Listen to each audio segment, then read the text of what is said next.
ദേശീയ തലത്തിൽ ഒരു വല്ലാത്ത കാലത്തൂടെ നമ്മൾ കടന്നു പോവുകയാണ്. 2-3 ദിവസക്കാലമായി ഇന്ത്യ മുഴുവൻ നമ്മുടെ ധീരയായ നേതാവ് ഇന്ദിരാഗാന്ധിയെ ഓർമ്മിച്ചുകൊണ്ടിരിക്കുകയാണ്. ആരാണ് ഇന്ദിരാഗാന്ധി എന്ന് ലോകത്തിന് മുന്നിൽ പറഞ്ഞു കൊടുക്കേണ്ട കാര്യമില്ല. കപ്പൽപ്പടയെ അയച്ച് നമ്മളെ തോൽപ്പിക്കാമെന്ന് പറഞ്ഞപ്പോൾ ആ കപ്പൽപ്പട അറബിക്കടലിൽ നിൽക്കുകയുള്ളൂ. അത് ഇന്ത്യയിലേക്ക് കടന്നാൽ അതിൻ്റെ ദുരനുഭവങ്ങൾ അറിയേണ്ടി വരും എന്ന് പറയുന്നത്.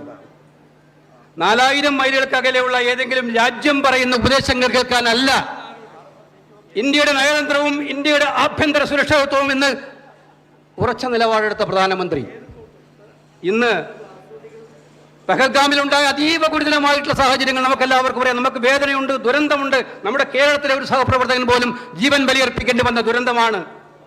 നമ്മളെല്ലാം അത് സംസാരിച്ചതാണ്.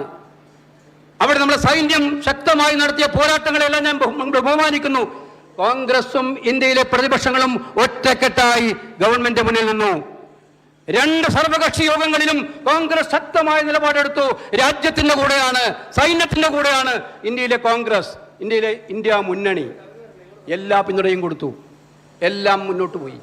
സൈന്യം നന്നായി പോരാടി. സൈന്യത്തിനെ ഞങ്ങൾ സല്യൂട്ട് ചെയ്യുന്നു. പക്ഷെ ചോദ്യങ്ങൾ അന്തരീക്ഷത്തിൽ ഉയരുന്നുണ്ട്. ഇനി ചോദ്യങ്ങൾ ചോദിക്കാതെ പോകാൻ പറ്റില്ല നമുക്ക്. ചോദ്യങ്ങൾ ചോദിക്കുന്നത് ഭാവിയിലെ ഇന്നുണ്ടായ തെറ്റുകൾ ആവർത്തിക്കാതിരിക്കാൻ വേണ്ടിയിട്ടാണ് ചോദ്യങ്ങൾ. സിംല കരാർ ലംഘിക്കപ്പെട്ടോ എന്നുള്ള ചോദ്യം ഈ അന്തരീക്ഷത്തിൽ ഉയരുന്നുണ്ട്.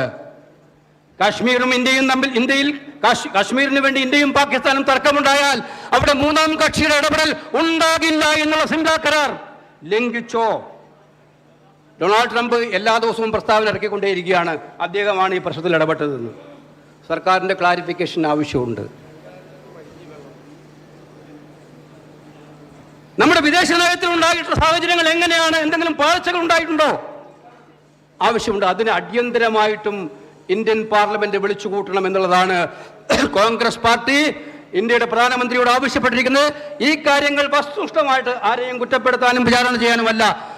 ഇന്നെന്തെങ്കിലും പാകപ്പിഴകൾ സംഭവിച്ചിട്ടുണ്ടെങ്കിൽ ആ പാകപ്പിഴകൾ ഭാവിയിൽ തിരുത്താൻ വേണ്ടി നമ്മുടെ പ്രിയപ്പെട്ടവരുടെ ജീവൻ ബലിയർപ്പിച്ചു കൊണ്ടുപോയ പാകിസ്ഥാനെതിരായിട്ടുള്ള നിലപാടിൽ ഒരു വിട്ടുവീഴ്ചയും കൂടാതെ ഇന്ത്യ രാജ്യത്തെ നിലനിർത്താൻ വേണ്ടിയിട്ടുള്ള പോരാട്ടം തുടരാൻ നമുക്ക്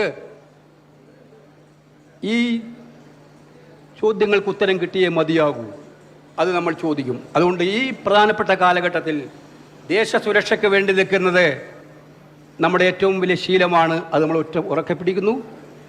ഞാൻ നേരത്തെ പറഞ്ഞു, കേരളത്തിൽ ജനം വെറുത്തൊരു ഗവൺമെന്റ് ഇരിക്കുന്നു. ആ ഗവൺമെന്റിനെതിരായിട്ടുള്ള പോരാട്ടം ശക്തിപ്പെടുത്തി ജനങ്ങൾ പ്രതീക്ഷിക്കുന്ന ഒരു സർക്കാർ കേരളത്തിൽ കൊണ്ടുവരുന്ന ഉത്തരവാദിത്തമുണ്ട്. ഇത് രണ്ടും നിറവേറ്റാൻ എനിക്ക് ഉറച്ച വിശ്വാസമുണ്ട്. അഡ്വക്കേറ്റ് സണ്ണി ജോസഫിന്റെ നേതൃത്വത്തിലുള്ള ഈ പുതിയ ടീം സണ്ണിയോട് AICC കൃത്യമായിട്ട് ആവശ്യപ്പെട്ടിട്ടുണ്ട്. എവിടെയൊക്കെ മാറ്റങ്ങൾ വേണമോ അവിടെയൊക്കെ മാറ്റങ്ങൾ താമസം വിന ഉണ്ടാക്കുന്നതിന് അടിയന്തരമായ നടപടികൾ ഉണ്ടാകണമെന്നുള്ള കാര്യം KPCC പ്രസിഡന്റിനോട് നാളെ KPCCയുടെ പുതിയ ടീം നേതാക്കന്മാരോടൊപ്പം ഡൽഹിയിൽ നമ്മുടെ ദേശീയ നേതാക്കന്മാരുമായി കൂടിക്കാഴ്ചയുണ്ട്. പാർട്ടി ഒറ്റക്കെട്ടായിട്ട് ഒരു സംശയം വേണ്ട. ഞാൻ അടിവരേക്ഷി വീണ്ടും പറയുന്നു, ഈ പാർട്ടിയെ 2026 ആർക്കും സംശയം വേണ്ട. 3-ാം ഭരണമൊക്കെ എല്ലാവരും പറയുന്നത് ഒരു സംശയവും വേണ്ട. കേരളത്തിൽ അടുത്ത ഗവൺമെന്റ് UDF ഗവൺമെന്റ് ആയിരിക്കും എന്നുള്ള കാര്യത്തിൽ ഒരു സംശയവും വേണ്ട. അതിനുള്ള ഉത്തരവാദിത്വമാണ് ഈ ടീമിനുള്ളത്. അതിനുള്ള ഉത്തരവാദിത്വമാണ് നമുക്ക് ഓരോരുത്തർക്കും ഉള്ളത്. ആ ഉത്തരവാദിത്വം നമ്മൾ വരും ദിവസങ്ങളിൽ ചിട്ടയായി എണ്ണയിട്ട യന്ത്രം പോലെ നടപ്പിലാക്കും. കൂട്ടായി ഒറ്റക്കെട്ടായി മുന്നോട്ട് പോകും. ഇവിടെ മറ്റു ചിന്തകൾക്ക് ഒരു പ്രസക്തിയുമില്ല എന്ന് സൂചിപ്പിച്ചുകൊണ്ട് ഈ അഡ്വക്കേറ്റ് സണ്ണി ജോസഫിനും ടീമിനും ഒരിക്കൽ കൂടി അഭിവാദ്യങ്ങൾ അർപ്പിച്ചുകൊണ്ട് ഞാൻ ഈ സമ്മേളനം ഉദ്ഘാടനം ചെയ്യുന്നു. നമസ്കാരം. ജയ് ഹിന്ദ്.